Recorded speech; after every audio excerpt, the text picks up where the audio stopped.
Pukul 6 waktu Indonesia Tengah. RRI ND menyiarkan Warta Berita.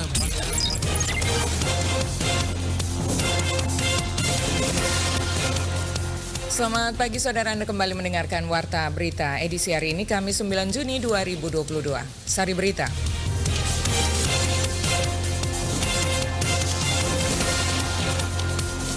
Terkendala akses jalan, warga desa Selalejo sulit pasarkan hasil komoditi.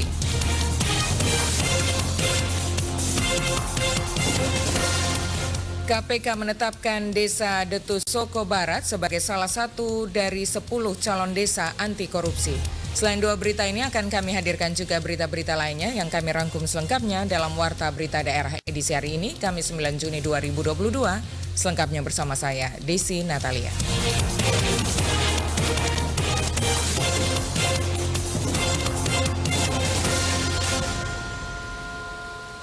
Pendengar, kita awali berita pertama. Salah satu wilayah yang hingga saat ini masih sulit diakses di Kabupaten Nagekeo, yakni Desa Selalejo, Kecamatan Mauponggo, meskipun daerah ini memiliki potensi sumber daya alam yang melimpah. Tetapi akses transportasi menjadi kendala utama warga Desa Selalejo untuk menjual hasil komoditi mereka. Selengkapnya dilaporkan Ferry Soo. Yang menjadi kesulitan kami soal infrastruktur, itu yang menjadi kesulitan yang paling urgent. Terkendala akses jalan ini, para petani terpaksa menjual ke para papalele atau pengusaha yang dengan susah payah menuju Desa Selalejo untuk membeli hasil komoditi warga setempat. Tentu saja harga yang ditawarkan pun sesuai dengan keinginan para pengusaha atau para pembeli hasil bumi yang biasanya membeli dengan harga murah. Namun karena akses jalan yang sulit dan mahalnya biaya transportasi, warga Desa Selalejo terpaksa menjual hasil buminya dengan harga murah karena tidak membawanya keluar wilayah mereka. Kepala Desa Selalejo Yohanes Fakunda Senda kepada RRI mengatakan akses jalan yang masih sulit ini menjadi penghambat bagi warga untuk memasarkan hasil komoditi dengan harga yang pantas. Untuk itu dirinya mengharapkan pemerintah daerah untuk segera membangun akses jalan yang baik sehingga yang dirasakan warga selama ini bisa terjawab. Berkaitan dengan komoditi, memang komoditi itu banyak, tetapi kesulitan kami di pemasaran. Untuk komoditi di Desa Selalejo, coklat, kemiri, vanili, cengkeh, pala, durian, banyak. Kemudian yang menjadi kesulitan kami soal infrastruktur, itu yang menjadi kesulitan yang paling urgent. Sehingga dana desa juga kadang-kala masyarakat ini maunya untuk pembangunan infrastruktur saja. Untuk pemberdayaan, mereka bilang ya untuk pemberdayaan jangan dulu, karena kita masih fokus dengan infrastruktur. Kalau musim hujan, ya kita terpaksa harus melewati beberapa kecamatan. Harapan kami sebagai pemerintah di desa, supaya semua pihak bisa memperhatikan kebutuhan masyarakat. Secara terpisah, Kepala Dinas Pertanian Nagekeo, Oliva Monica Mogi, saat dikonfirmasi RRI mengakui akses menuju ke Desa Selalejo memang sulit dan susah bagi warga dalam memasarkan hasil komoditi mereka. Padahal hasil komoditi di wilayah ini melimpah. Pihaknya bersama dinas terkait lainnya akan berusaha mengatasi kesulitan yang dirasakan warga ini, sehingga apa yang dialami warga Desa Selalejo selama bertahun-tahun bisa teratasi. Desa Selalejo memiliki potensi perkebunan yang sangat mumpuni, karena hampir tidak ada lahan kosong yang tidak ditanami, semuanya terisi dengan tanaman perkebunan, ya, cengkeh, kakao, kemiri, vanili, itu semua kita bisa dapatkan di sini. Hanya kendalanya selama ini pertama itu akses jalan ini yang memang kita harus penuh perhatian untuk bisa tiap tahun untuk bisa memenuhi ini. Kemudian kedua mungkin pasar, ya. Kita coba mengedukasi petani ini supaya mereka tidak bisa secara sendiri-sendiri, tetapi mereka membentuk kelompok atau asosiasi. Dan ini tantangan untuk kita pemerintah, bagaimana terus memfasilitasi hal-hal yang menjadi tanggung jawab kita sehingga petani itu bisa memperoleh pendapatan yang baik. Desa Selalejo termasuk dalam wilayah rawan bencana. Masyarakat berharap agar wilayah tersebut mendapat perhatian serius oleh pemerintah sehingga bencana tanah longsor tidak terulang lagi. RRI ND, Ferry Soo melaporkan. Beralih ke berita lainnya, Lembaga Pendidikan Tinggi Universitas Flores kembali mewisudakan sarjana baru tahun akademik 2021-2022 sebanyak 426 sarjana baru. Laporan disampaikan Rovinus Wula. Universitas Flores kembali mewisuda sarjana baru tahun akademik 2021-2022 sebanyak 426 sarjana baru. Acara wisuda berlangsung di Auditorium Herman Yosef Gadijo pada Rabu 8 Juni 2022 dibuka oleh Rektor Universitas Flores, Dr. Simon Sirapaji MA. Rektor Universitas Flores kepada media mengatakan 426 mahasiswa yang diwisuda dari 15 program studi. Sementara peraih IPK tertinggi pada wisuda periode tahun ini, Maria Anggita Mogi dengan IPK 3,89 dari program studi sastra Inggris. Dijelaskan Rektor Uniflor, pelaksanaan wisuda berlangsung secara offline dan dihadiri oleh seluruh wisudawan-wisudawati dan tetap mematuhi protokol kesehatan. Wisudawan yang meraih nilai tertinggi diberikan penghargaan dan pada saat menerima penghargaan didampingi oleh orang tua, sementara wisudawan-wisudawati yang lain tanpa dihadiri orang tua wali. Gelar dan ijazah itu diletakkan di pundak Anda untuk dipertanggungjawabkan di masyarakat dengan mengusung visi Uniflor sebagai mediator budaya. Para sarjana diharapkan bisa menjadi mediator budaya. Pada kesempatan ini mengucapkan terima kasih kepada Bapak Kepala Lembaga Layanan Pendidikan Tinggi yang sudah bersedia hadir dan akan menyampaikan sambutannya, Bapak Bupati Nagekeo yang juga sebentar akan menyampaikan sambutan. Wisuda tahun akademik 2021-2022 mengangkat tema melalui kebijakan Merdeka Belajar Kampus Merdeka, kita wujudkan generasi yang unggul dan terpercaya sebagai mediator budaya. Wisuda sarjana kali ini mengambil nuansa etnik dari Kabupaten Nagekeo. Adapun rincian wisuda dari 15 program studi antara lain Fakultas Hukum 12 orang, Fakultas Keguruan dan Ilmu Pendidikan FKIP sebanyak 165 orang, dengan rincian Pendidikan Ekonomi 10 orang, PBSI 7 orang, Pendidikan Matematika 39 orang, Pendidikan Sejarah 30 orang, Pendidikan Fisika 15 orang, dan PGSD 86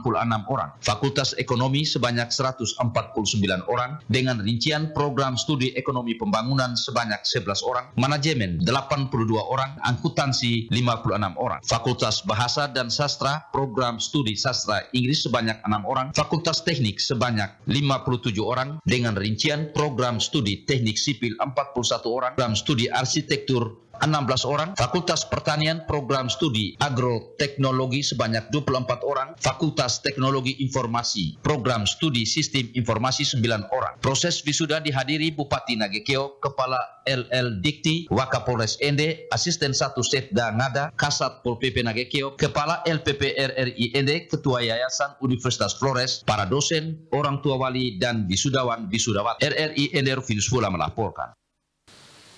Gubernur Nusa Tenggara Timur Victor Bung Tilu Laiskodat memberikan apresiasi kepada pengurus keluarga besar Bu Lio dan Maumere Kebo Uma yang mempunyai kepedulian terhadap dunia pendidikan melalui misi utama mereka adalah mengumpulkan uang dari sebagian pendapatan untuk beasiswa pendidikan bagi anak-anak anggota Kebo Uma yang kurang mampu. Ketika melakukan audiens bersama Gubernur Victor Laiskodat, Ketua Komunitas Keluarga Besar Kebo Uma Kupang, Yosep Rasi Esos, yang bekerja sebagai ASN di kantor pemerintahan Provinsi NTT menjelaskan, keberadaan komunitas Kebo Uma di Kota Kupang yang sudah berjalan kurang lebih 10 tahun, merupakan kumpulan anggota keluarga yang hingga kini telah menyalurkan beasiswa pendidikan bagi 187 anak dari tingkat pendidikan SD, SLTP, SLTA hingga perguruan tinggi dengan total dana yang sudah disalurkan kurang lebih mencapai 200 juta rupiah. Seluruh dana tersebut berasal dari dana pribadi mereka masing-masing dan telah disalurkan kepada 187 anak dari latar belakang pendidikan dan ekonomi yang berbeda. Aksi sosial Yosep Rasi dan Kebo Uma itu mendapatkan apresiasi dari Gubernur NTT Victor Laiskodat yang mengaku jarang mendapatkan orang-orang seperti Yosep Rasi dan Kebo Uma. Menurutnya, aksi sosial tersebut merupakan sebuah keterpanggilan yang luar biasa dan apa adanya. Adapun Kebo Uma adalah salah satu komunitas diaspora masyarakat Kabupaten Sika di Kota Kupang. Anda sedang mendengarkan Warta Berita Produksi RRI ND.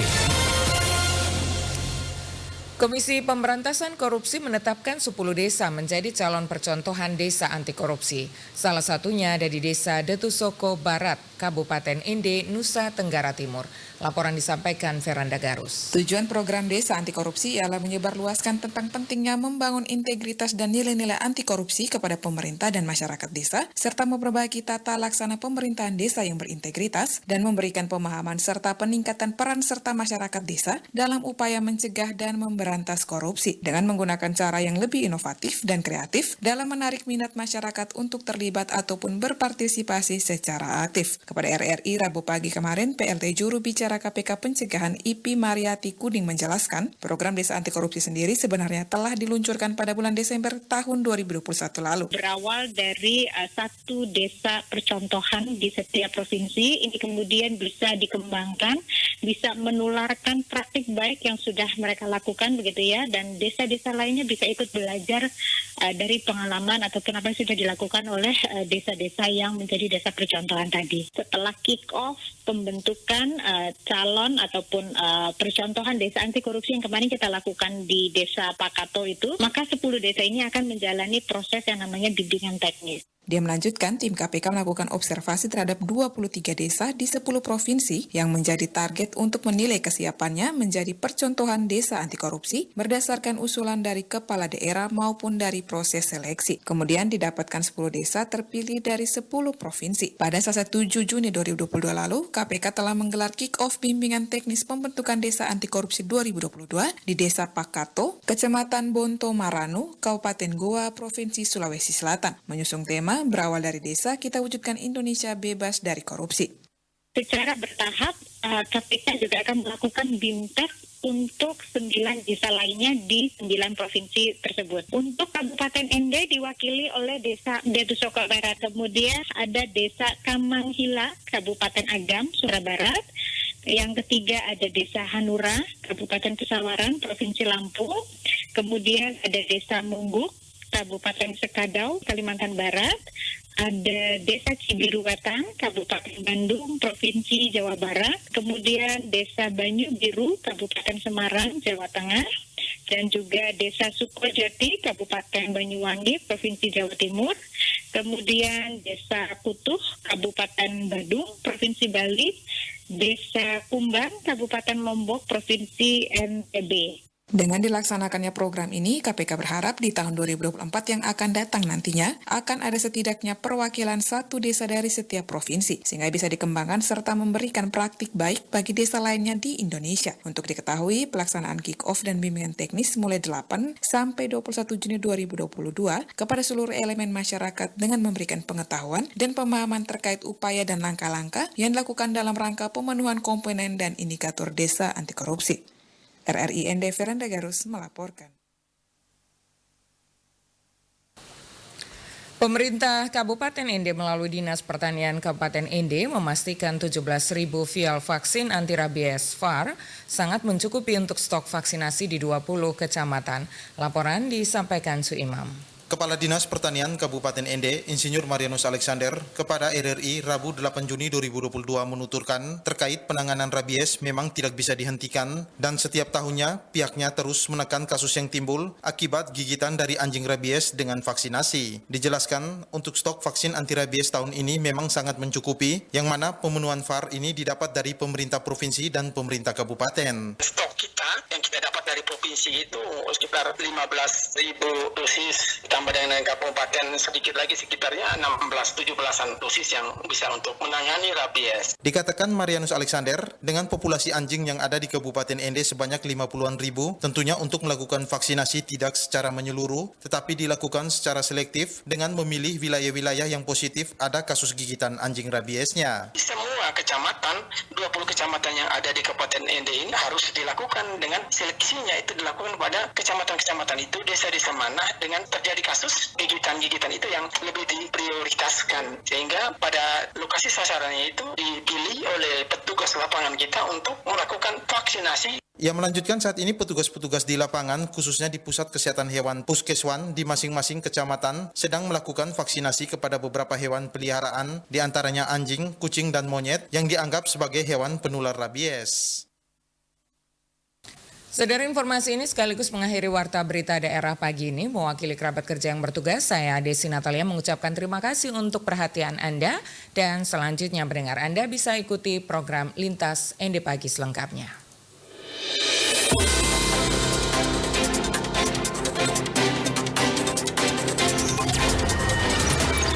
Terima kasih.